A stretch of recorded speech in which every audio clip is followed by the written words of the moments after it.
یوحنا کا دوسرا خط اور اس کا پہلا باب۔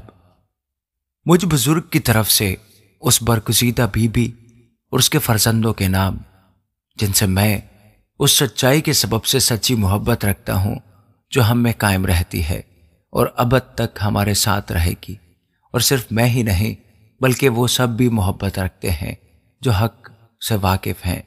خدا باپ اور باپ کے بیٹے یسوع مسیح کی طرف سے فضل اور رحم اور اطمینان، سچائی اور محبت سمیت ہمارے شامل حال رہیں۔ میں بہت خوش ہوا کہ میں نے تیرے بعض لڑکوں کو اس حکم کے مطابق جو ہمیں باپ کی طرف سے ملا تھا حقیقت میں چلتے ہوئے پایا۔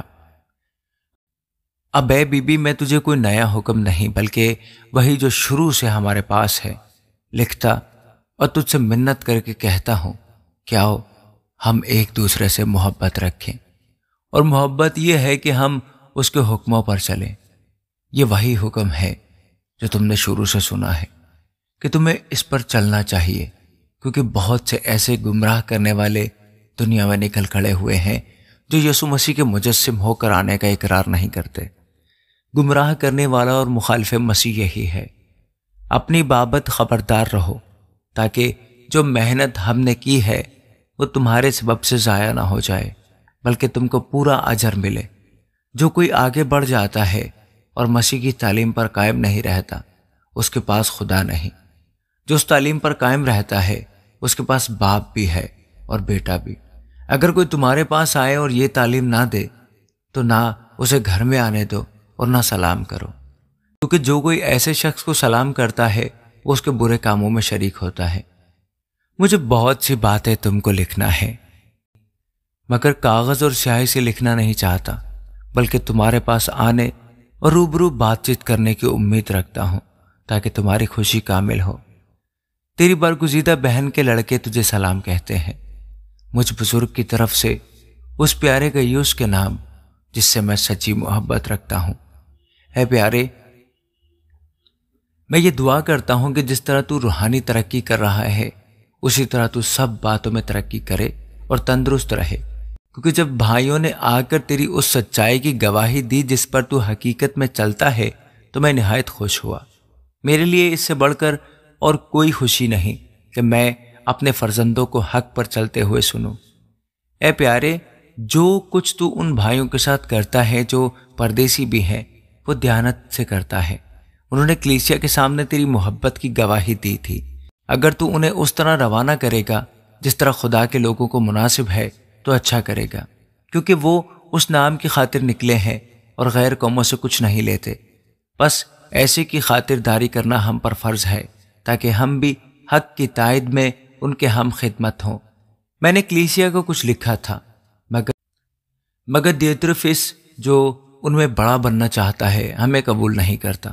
بس جب میں آؤں گا تو اس کے کاموں کو جو وہ کر رہا ہے یاد دلاؤں گا کہ ہمارے حق میں بری باتیں بکتا ہے اور ان پر قناعت نہ کر کے خود بھی بھائیوں کو قبول نہیں کرتا، اور جو قبول کرنا چاہتے ہیں ان کو بھی منع کرتا ہے اور کلیسیا سے نکال دیتا ہے۔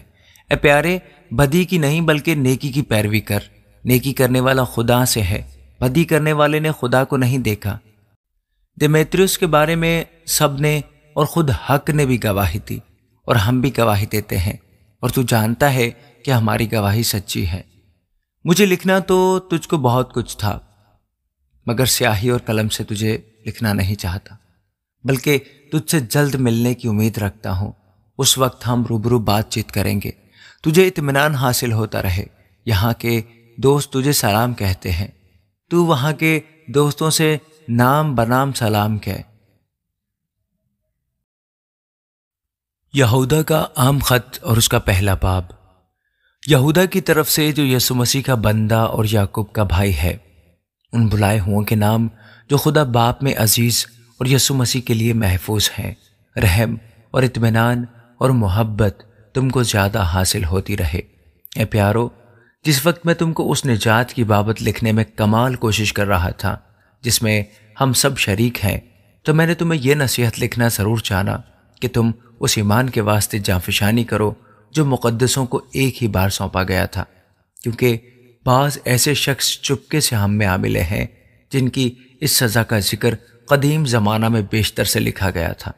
یہ بے دین ہیں اور ہمارے خدا کے فضل کو شہوت پرستی سے بدل ڈالتے ہیں اور ہمارے واحد مالک اور خداوند یسوع مسیح کا انکار کرتے ہیں۔ پس اگرچہ تم سب باتیں ایک بار مان چکے ہو تو بھی یہ بات تمہیں یاد دلانا چاہتا ہوں کہ خداوند نے ایک امت کو ملک مصر میں سے چھڑانے کے بعد انہیں ہلاک کیا جو ایمان نہ لائے اور جن فرشتوں نے اپنی حکومت کو قائم نہ رکھا بلکہ اپنے خاص مقام کو چھوڑ دیا۔ ان کو اس نے دائمی قید میں تاریکی کے اندر اور روز عظیم کی عدالت تک رکھا ہے۔ اسی طرح سدوم اور عمورہ اور ان کے آس پاس کے شہر جو ان کی طرح حرام کاری میں پڑ گئے اور غیر جسم کی طرف راغب ہوئے، ہمیشہ کی آگ کی سزا میں گرفتار ہو کر جائے عبرت ٹھہرے۔ تو بھی یہ لوگ بھی اپنے وہموں میں مبتلا ہو کر ان کی طرح جسم کو ناپاک کرتے اور حکومت کو ناچیز جانتے اور عزت داروں پر لان تان کرتے ہیں۔ لیکن مقرب فرشتہ میکائیل نے موسیٰ کی لاش کی بابت ابلیس سے بحث و تکرار کرتے وقت لان تان کے ساتھ اس پر نالش کرنے کی جرات نہ کی، بلکہ یہ کہا کہ خداوند تجھے ملامت کرے، مگر یہ جن باتوں کو نہیں جانتے ان پر لان تان کرتے ہیں، اور جن کو بے عقل جانوروں کی طرح طبعی طور پر جانتے ہیں ان میں اپنے آپ کو خراب کرتے ہیں۔ ان پر افسوس کہ یہ قائن کی راہ پر چلے اور مزدوری کے لیے بڑی حرص سے بلعام کی گمراہی اختیار کی اور کورہ کی طرح مخالفت کر کے ہلاک ہوئے۔ یہ تمہاری محبت کی ضیافتوں میں تمہارے ساتھ کھاتے پیتے وقت گویا دریا کی پوشیدہ چٹانیں ہیں۔ یہ بے دھڑک اپنا پیٹ بھرنے والے چرواہے ہیں۔ یہ بے پانی کے بادل ہیں جنہیں ہوائیں اڑا لے جاتی ہیں۔ یہ پت جھڑ کے بے پھل درخت ہیں جو دونوں طرح سے مردہ اور جڑ سے اکھڑے ہوئے ہیں۔ یہ سمندر کی پرجوش موجیں ہیں جو اپنی بے شرمی کے جھاگ اچھالتی ہیں۔ یہ وہ آوارہ گرد ستارے ہیں جن کے لیے ابد تک بے حد تاریکی دھری ہے۔ ان کے بارے میں ہنوک نے بھی جو آدم سے 7ویں پشت میں تھا یہ پیشن گوئی کی تھی کہ دیکھو خداوند اپنے لاکھوں مقدسوں کے ساتھ آیا تاکہ سب آدمیوں کا انصاف کرے اور سب بے دینوں کو ان کی بے دینی کے ان سب کاموں کے سبب سے جو انہوں نے بے دینی سے کیے ہیں اور ان سب سخت باتوں کے سبب سے جو بے دین گنہگاروں نے اس کی مخالفت میں کہی ہیں قصوروار ٹھہرائے۔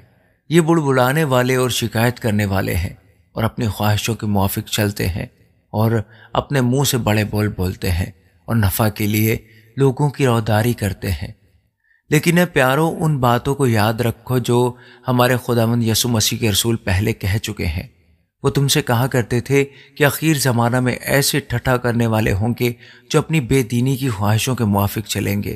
یہ وہ آدمی ہیں جو تفریقے ڈالتے ہیں اور نفسانی ہیں اور روح سے بے بہرا، مگر تمہیں پیارو اپنے پاک ترین ایمان میں اپنی ترقی کر کے اور القدس میں دعا کر کے اپنے آپ کو خدا کی محبت میں قائم رکھو اور ہمیشہ کی زندگی کے لیے ہمارے خداوند یسوع مسیح کی رحمت کے منتظر رہو۔ اور بعض لوگوں پر جو شک میں ہے رحم کرو، اور بعض کو جھپٹ کر آگ میں سے نکالو، اور بعض پر خوف کھا کر رحم کرو، بلکہ اس پوشاک سے بھی نفرت کرو جو جسم کے سبب سے داغی ہو گئی ہو۔ اب جو تم کو ٹھوکر کھانے سے بچا سکتا ہے اور اپنے پرجلال حضور میں کمال خوشی کے ساتھ بے عیب کر کے کھڑا کر سکتا ہے، اس خدائے واحد کا جو ہمارا منجی ہے، جلال اور عظمت اور سلطنت اور اختیار ہمارے خداوند یسوع مسیح کے وسیلہ سے جیسا ازل سے ہے اب بھی ہو اور ابدالآباد رہے، آمین۔